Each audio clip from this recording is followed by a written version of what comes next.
Matt Croasmun, we have just finished a really extraordinary lecture in our Youth Ministry Initiative Lunch and Lecture series where you shared with our audience how to engage youth in music. And it was such a gift to have you address this point because you've been engaged in music and leading worship since you were in 4th grade, because you've been a youth pastor and a senior pastor for more than a decade, and because you've both professionally trained in music and a BA in music from Yale, and then a life in scholarship, including a PhD in New Testament studies. So it was a rich intersection of perspectives to bring to the question.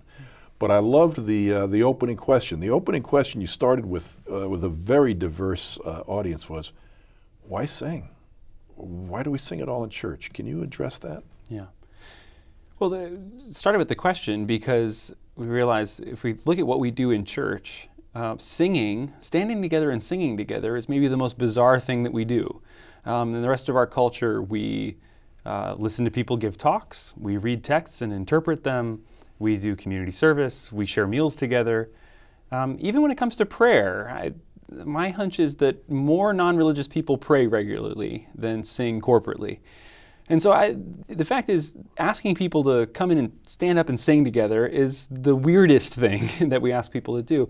And it's not just kind of the outsiders, right? I think it can be a struggle for us, especially here in New England, to sing together. We're not practiced at it. And so it does kind of raise the question, why do we do this at all? And I think the answer, at least the answer I was suggesting today, is we sing because singing together creates a certain sort of space.